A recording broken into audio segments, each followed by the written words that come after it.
What did you see that caused you to pick Teofimo Lopez and that made you understand that that's how this fight was going to play out? And indeed it did last night.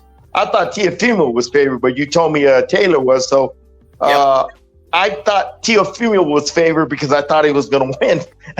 I thought my instincts were saying he was too fast, too sharp. He'll pull the trigger faster. He's better reflexes. What do you call it? Explosive puncher? Just creative, spontaneous. He depends on being spontaneous. Okay, he depends on being spontaneous in there. Just let everything flow. Let his talents, his God-given skills and instincts take over, and he'll find the solution to the problem in there, like he did in the first couple rounds when Taylor was taking control. And he made that. He stuck to his game plan, boxed intelligently, counterpunched intelligently, beat him to the punch when he led intelligently. Superior talent, Joe. You can't teach that. Okay, you cannot teach that. You either have it or you don't. It's like a guy running a 4.340 or a guy running a 4.540. You can't teach a guy. You can't teach that 4.3 speed. It's God-given. It's the same thing with Teofimo. His God-given speed, his athleticism, his reflexes, his instincts, to make the right decisions in there all the time. Just being spontaneous in there, controlling the action. I figure fourth, fifth round, he started taking control of the fight. The first four were first two, I gave it to Taylor. The next two, I gave Teofimo the edge. I gave him the edge because I thought he was landing the cleaner shots. That's what they score in boxing. The more cleaner, effective blows. Then after the sixth round, seventh, I started to see the separation in class. Okay, that's what usually happens when you're the better fighter. The separation in the class occurs in the back half of the fight. And Teofimo, you got to give him credit. Just basically that everything I said last week, the game plan I laid out, he pretty much executed it. And remember I told you, Joe, whoever executes their game plan better is going to win the fight. Well, that's superior. When you got superior talent, you can execute your game plan better than your opponent. Yeah, I tell you what, credit to Josh Taylor. He came out wanting to bully Teofimo Lopez, wanting to set the pace, a very torrid pace for the 35-year-old.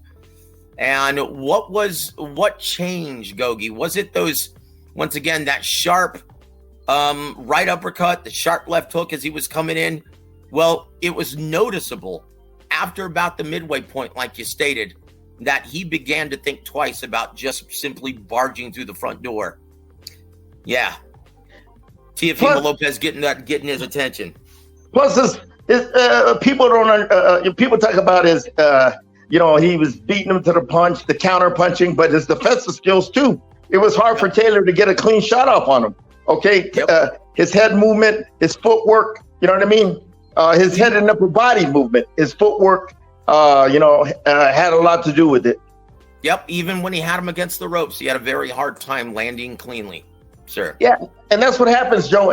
To me, in a tough fight, when it's close, if you consistently execute your defense, okay, you're going to be in the fight. Then you're going to find a way offensively to separate yourself from your opponent. But your defense got to be consistent, okay? Even though, you had a bad couple rounds, you didn't have a bad, you didn't win the first couple rounds. Just as the fight goes on, just keep your defense consistent, okay? Keep your defense consistent.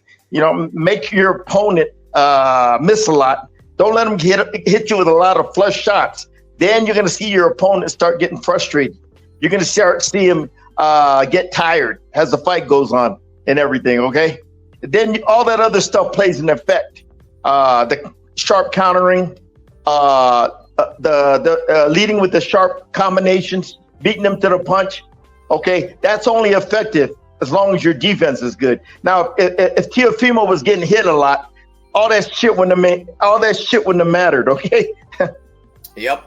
That's it. And so much for the tired narrative that, Teofimo Lopez was a mental midget who was questioning his ability, and he was very unconfident heading into this fight. Sure didn't look that way. He stayed relaxed. He weathered the storm, and he started making the proper adjustments. Well, like I said, go ahead, sir. Like I said, Joe, that opponent, Sander Martin, had a lot to do with it. Okay, that's it.